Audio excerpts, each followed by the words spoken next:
Bestiaire. Un seul cri. Grogner, chuinter, miauler, bêler, aboyer, hennir, glapir, siffler, rugir. Un seul cri suffit à l'animal. Un cri viscéral. Une seule expression de tout son être. Un seul cri qu'il module selon les méandres de son instinct. Les frissons de son poil, l'intensité de sa rage, les fêlures de ses images biologiques, le tremblement de sa peur. Un seul cri. Et son peuple dresse l'oreille. Les ailes s'affolent, les échines se cabrent, les galops battent le tambour des plaines, les courses font flèche de tout bois, les paniques moutonnent vers les précipices. Un seul cri. Et c'est l'appel au combat des mâles agglomérés par l'aimant du rut.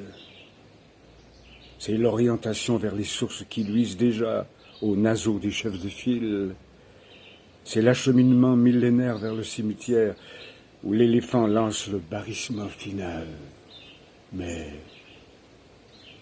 nous sommes aphones. Il faudrait trouver le cri qui rallie toutes les angoisses, qui exprime toutes les joies, qui fasse enfin communiquer l'homme avec l'homme, par les entrailles de ses plus secrètes convoitises. La parole articulée sèche à mesure qu'elle étend ses rameaux. Trop d'arabesques nous trompent sur le sens caché des mots, trop de fleurs de rhétorique tressent des couronnes artificielles aux plus dévêtus sentiments. Il me faut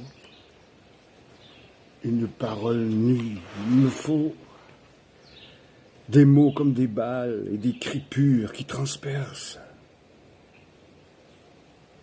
La poésie cherche à bercer l'âme,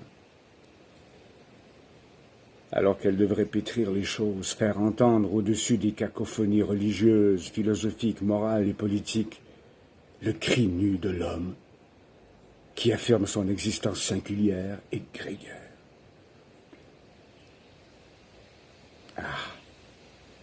Que choient enfin les fruits pourris du désespoir, que se blessent aux plus dures épines les enchantements factices, que s'affolent les idées fixes aux lointains sidéraux de nos crânes, que s'apprivoisent les cataclysmes, que la joie nous éclabousse de son sang, même s'il faut qu'elle en meure. On n'a pas fini d'inventorier le monde. Et je me fous du vent de l'esprit quand soufflent sur ma face les vraies tourmentes minérales qui font crisser entre mes dents les Saharas et les Gobis, quand je reçois l'énorme soufflet d'algues et de sel des tempêtes marines, aux larmes noyées dans le ressac, à l'abordage des navires de haut fond. Toute la mer se mutine et fait claquer le drapeau gelé des glaces polaires. Les mouvements de l'âme sont des mouvements de l'âme. Et je sens soudain l'étendue m'envahir, mes veines se confondre au fleuve du monde. C'est que mon cœur est marée. C'est que je baigne dans la linte universelle. C'est que les fibres de mon être sont immergées dans l'écoulement du temps physique et que je suis poreux.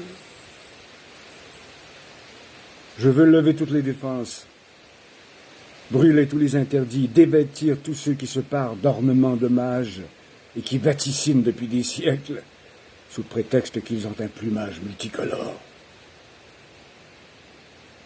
Je veux rogner les dieux, les demi-dieux, les quarts de dieux, jusqu'à ce qu'il n'en reste plus qu'un petit tas de scories. Je veux que ma colère se transforme en pierre sous mes paumes.